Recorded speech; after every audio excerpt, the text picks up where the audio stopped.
So'nggi yillarda mamlakatimizda dehqon xo'jaliklari va tomorqa yer egalariga ajratilgan maydonlardan samarali foydalanish, ularning huquqlari va qonuniy manfaatlarini himoya qilish, qishloq aholisining bandligi va turmush darajasini oshirish bo'yicha tizimli ishlar amalga oshirilmoqda. Muhtaram Prezidentimiz tomonidan joriy yilning 30-yanvar sanasida o'tkazilgan yig'ilishida tomorqa va dehqon xo'jalik yerlarida yuqori daromadli ekinlar yetishtirish bo'yicha yangi tashabbuslar ilgari surildi hamda bu borada qator ustuvor vazifalar belgilab berildi. 28 fevral kuni Amudaryo tumanida davlatimiz rahbari tomonidan belgilab berilgan yangi tizim asosida aholining tomorqa va ijara yerlaridan samarali foydalanish orqali daromadlarini oshirish chora-tadbirlari mavzusida Qoraqalpog'iston Respublikasi miqyosidagi ko'rgazmali seminari bo'lib o'tdi.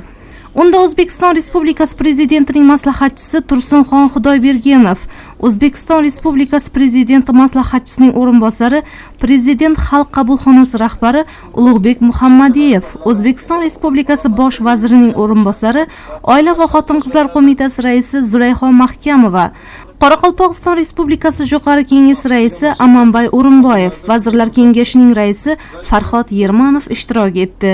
Shuningdek, mazkur ko'rgazmali seminarda respublikadagi tegishli tashkilotlar mas'ullari, barcha tumanlarning sektorlar rahbarlari, og'ir toifaga kiritilgan mahallalar mas'ullari qatnashdi. Dastlab mehmonlar Qipchoq shaharchasi hududidagi Hoji Eshonbobo jome masjidiga tashrif buyurishdi. Masjidda muborak Ramazon oyida respublikada boshlanayotgan ishlarning xayrli bo'lishi uchun Qur'on tilovat qilinib, duoga qo'l ochildi. Seminar doirasidagi keyingi manzilda ishtirokchilar Jayxun ovulida Nukus Dilisha mas'uliyati cheklangan jamiyati tomonidan ishga tushirilgan un ishlab chiqarish loyihasining ochilish marosimida ishtirok etishdi. Mehmonlar tumanda ishlab chiqarish salmog'ini yuksaltirishga katta hissa qo'shadigan un ishlab chiqaruvchi korxona faoliyati bilan yaqindan tanishdilar. Shuningdek, mehmonlar e'tiboriga tumandagi tadbirkor va hunarmandlar tomonidan ishlab chiqarilayotgan mahsulotlar ko'rgazmasi ham taqdim etildi. Ma'lumot o'rnida aytish joizki, Nukus Dilisha mas'uliyati cheklangan jamiyatining tashabbuskor rahbari Bahrom Yo'ldashev tomonidan qiymati 15 milliard so'mlik mazkur un ishlab chiqarish loyihasi ishga tushirilishi natijasida 51 ta yangi ish o'rinlari yaratilishi rejalashtirilmoqda. Seminar ishtirokchilari Choyko'llik Mahmud Norboyev tomonidan tomorqa va dehqon xo'jaligidan samarali foydalanish maqsadida amalga oshirilayotgan ishlar bilan ham yaqindan tanishdilar. Tomorqachi yurtimizda tadbirkorlik uchun yaratilayotgan imkoniyatlardan samarali foydalanib, imtiyozli kredit mablag'lari evaziga tashkil etgan issiqxonasida 30 nafardan ortiq ishsiz xotin-qizlarni mavsumiy ish bilan ta'minlab kelmoqda. Mahmud Norboyev dastlab 2022-yilda mahalladagi hokim yordamchisi tashabbusi bilan 33 million so'm miqdorida kredit olib, tomorqasida 9 sotix issiqxona tashkil qilish orqali o'z faoliyatini boshlagan. Shuningdek, tadbirkor faoliyatini kengaytirish maqsadida O'zbekiston Respublikasi Prezidentining 306-sonli qaroriga asosan 230 million so'm kredit olib, 1,5 gektar yer ijaraga olgan va bu yerda qo'shimcha 21 sotix issiqxona tashkil qilgan. Bugungi kunda jami 30 sotix issiqxonada pomidor va bodring yetishtirilmoqda. Ekilgan har bir ko'chatdan o'rtacha 5 kilogramm hosil olinib, ichki bozorlarga sotilishi natijasida tomorqachi 1 yil davomida 300 million so'mgacha daromad olmoqda.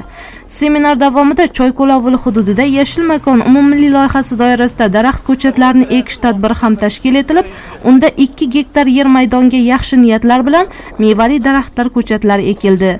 Tadbirda yoshlar, nuroniylar, respublika, shahar va tuman sektor rahbarlari ishtirok etdi. Keyingi manzilda respublika ko'rgazmali seminari ishtirokchilari O'rtaqala ovulida o'z tomorqasining 1 gektar maydonida issiqxona tashkil qilib, mo'l hosil olayotgan Rustam Yusupovning faoliyati bilan tanishdilar va aholi tomonidan kooperatsiya asosida tashkil qilingan issiqxonalarda ko'chat va sabzavotlar yetishtirish faoliyatini ko'zdan kechirdilar. 2023-yilda 1 gektar maydonda tashkil etilgan issiqxonada pomidor, bodring mahsulotlari yetishtirilgan bo'lib, har yili jami 50 tonnadan ortiq hosil olinmoqda va tomorqachi 500 million so'm atrofida daromad ko'rmoqda. Shundan so'ng mehmonlar Chordara mahallasida joylashgan tomorqa xizmati mas'uliyati cheklangan jamiyatning bazasida bo'lib, faoliyati bilan yaqindan tanishdilar. Jamiyat tomonidan aholi tomorqasiga 12 yo'nalishdagi xizmatlar ko'rsatish yo'lga qo'yilgan bo'lib, 1 gektar maydonda issiqxona tashkil etilgan. Ishtirokchilar jamiyatning aholining tomorqasidan ko'proq daromad olishiga ko'maklashishga qaratilgan choralar, shu yo'nalishda olib borilayotgan ishlar bilan yaqindan tanishdi. Shuningdek, tadbir davomida faol tomorqa egalari va fermer xo'jaliklari rahbarlariga maxsus texnikalar tantanali ravishda topshirilib, hurmatli prezidentimizning Qoraqalpog'iston uchun alohida qabul qilingan qaror va farmonlari asosida yaratilgan imkoniyatlar haqida keng to'xtalib o'tildi. Qayd etish joizki, jamiyat tomonidan 700 tonnalik sovutgichli omborxona, 40 ming dona jo'ja chiqarish inkubatoriyasi, kuniga 1000 litr sutni qabul qilish va qayta ishlash sexi, yiliga 3000 tonna mosh va 2000 tonna kunjut mahsulotlarini qayta ishlash, 400 tonna mevani quritish sexlari tashkil qilingan bo'lib, 75 ta yangi ish o'rinlari yaratilgan. Bugungi kunda tumandagi 37 ming xonadon tomorqasiga kompleks xizmat ko'rsatib kelmoqda. Seminar mobaynida tumandagi so'lim maskanlarning birida tomorqadan samarali foydalanish borasidagi ustuvor vazifalarga bag'ishlangan yig'ilish o'tkazildi.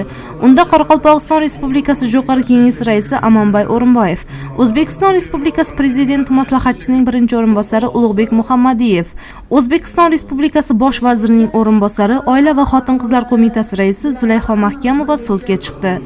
Yig'ilishda joylardagi og'ir sharoitdagi mahallalarni obod qilish, aholining tomorqadan samarali foydalanish madaniyatini oshirish, bir mahalla, bir mahsulot tamoyili asosida ishlarni tashkil etish va fuqarolar tomonidan kooperatsiyalar tuzilishiga ko'maklashish, eng asosiysi prezidentimiz tomonidan belgilab berilgan vazifalarning so'zsiz bajarilishini ta'minlash bo'yicha dolzarb masalalar xususida so'z yuritildi.